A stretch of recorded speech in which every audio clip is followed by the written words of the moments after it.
Well, you asked for it.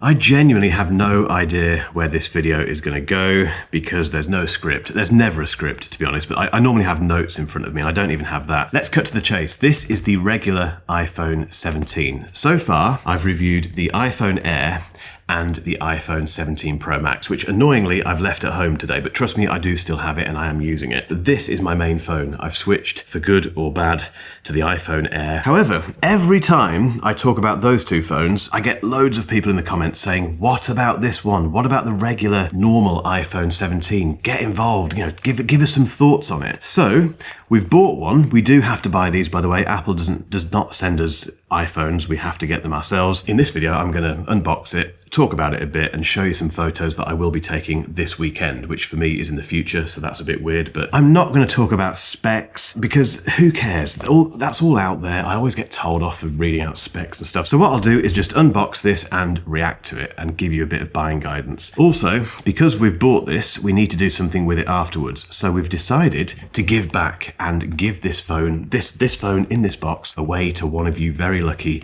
viewers. To be within a chance of winning this, make sure you hit subscribe to this channel and also subscribe to the newsletter, my weekly newsletter. There's a link down below in the description. It's fantastic, obviously, but we will reveal in that newsletter how you can win this phone. So get involved. Right, let's get into this thing. So this is the base model. It's the 256 gig version of the phone, and the color we chose was the lilac, I think it is, or the purple, whatever. It's just the interesting color, basically. Right, let's get into this. Ooh, wow. You know what, I was thinking about this video this morning and I wasn't massively looking forward to it. It's just like a routine. Let's get the iPhone out. It's just going to be the regular iPhone. Who cares? Actually, that's a lovely unboxing experience. This is a beautiful looking phone. It's not that much different at all to the iPhone 16, to be honest, but it's a different color, which obviously makes all the difference, and it's really nice. Right, what do we get in the box? Let's have a look. Bearing in mind I'm in the UK, so what I show you here might be slightly different to your region. I have no idea. You do get the SIM tray tool remover thing because we do have a SIM card slot here, and we get the nice braided and color matched. Is it color matched? No, but we do get the nice braided USB-C cable. Not enough is said about these. Apple has made a real effort with these cables in recent years. No Apple stickers. It's not even worth looking. I know they're not in there, basically. But there is your iPhone 17. What a lovely, lovely device. And they have gone, obviously, with, as always, with the non-shiny, the not polished, the matte sides. That's what the phrase I was looking for. There's two key things in terms of aesthetics that separate the iPhone Air and the regular iPhone 17. The main one is the thinness. Obviously, the iPhone Air is ridiculously thin, but also Apple has opted for this shiny, polished sides thing on the iPhone 17. They haven't done that with the iPhone Pro and 17 Pro and Pro Max this year. They both have that unibody, not titanium, aluminium frame, which is matte all the way around. The iPhone Air does stand out from having this beautiful, very premium looking polished finish. The regular iPhone 17 doesn't have that. It doesn't matter, does it? Who cares? Right, let's peel off this, as always. Very satisfying. I need to turn this on and look at the display and get my head around that. Before I do that, a very quick word from today's sponsor, which is Roboform.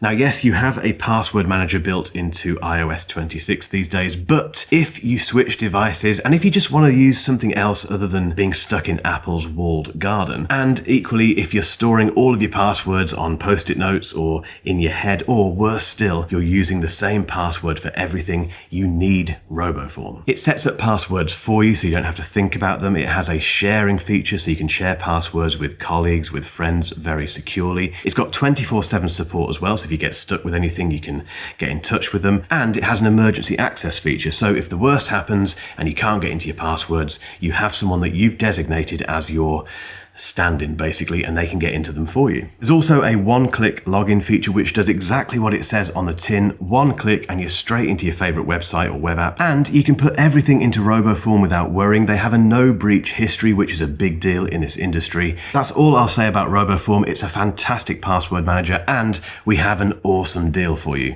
Check out the link down below. Right, let me get this set up and then immediately switch back to this camera.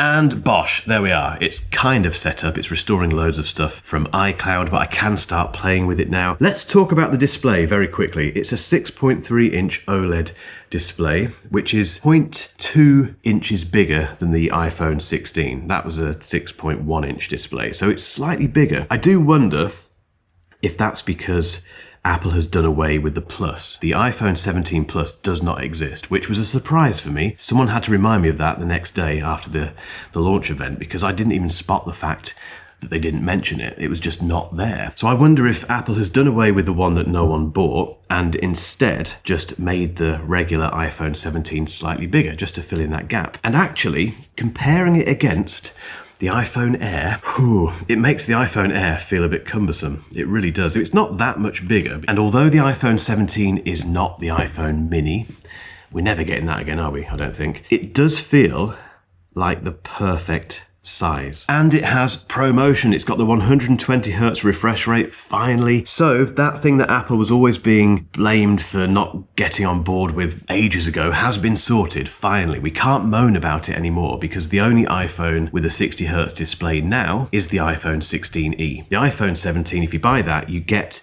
a display which, to be honest, isn't that much different to the Pro Max, apart from the size, obviously, or the iPhone Air. It looks just as good. It's bright. It's very bright still. I can't remember the nits, but I'm not talking many specs today, obviously. It's got the dynamic island, which that's the dynamic island. It's just there. It does its thing. But the point being, they haven't really removed anything from the iPhone 17 display that makes it worse than the other iPhones in the lineup that are often far more expensive than this. The camera on the iPhone Air, it's not great. It's a real Achilles heel for that phone. But let me remind myself of what we get on the iPhone 17, and immediately we get the 0.5, we get we get that ultra wide, which I can never say properly. You don't get the ultra wide on the iPhone Air, and it's really irritating. I know you can do a pano, but that takes forever, and that is a daft way to make up for that shortcoming on the iPhone Air. But 0.5, 1,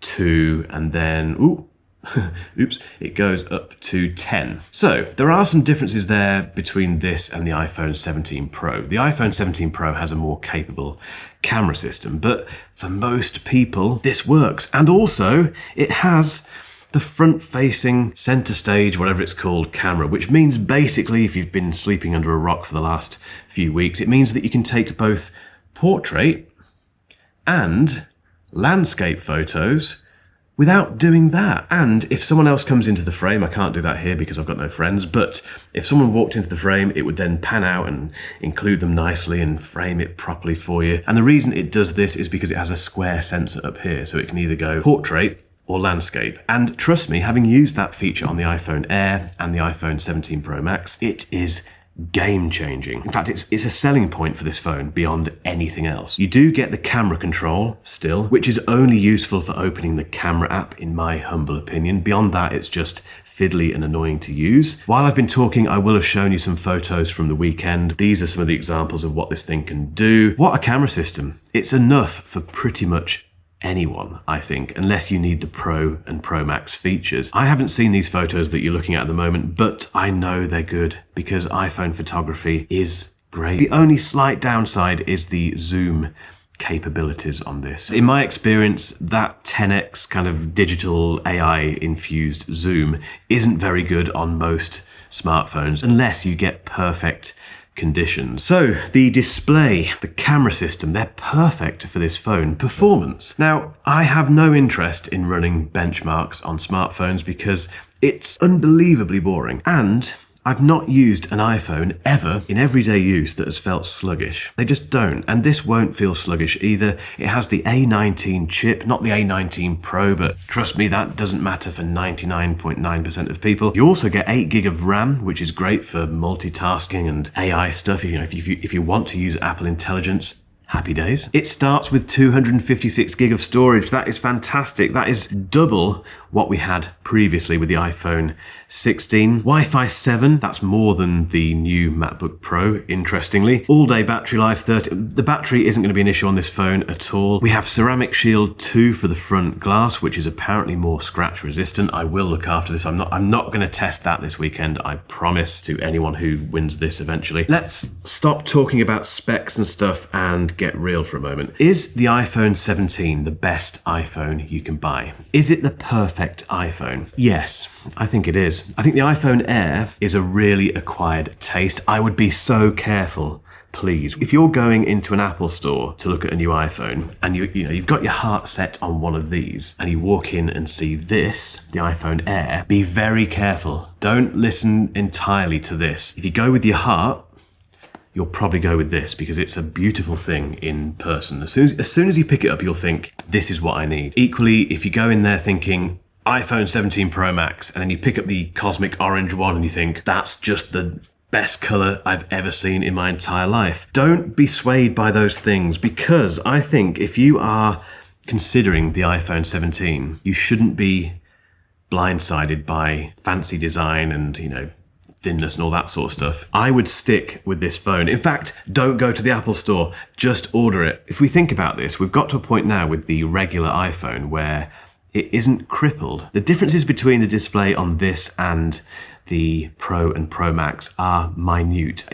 I think it might be just down to the nits, the brightness possibly, and some of the display technology, but you won't notice side by side. You genuinely won't. The camera system, yes, you do lose out on some of the optical focal lengths that you get on the Pro and the Pro Max. If that's very important to you, then get the Pro or the Pro Max. Equally, you don't get some of the video capabilities that you get on the Pro and Pro Max, but they are for such a niche audience.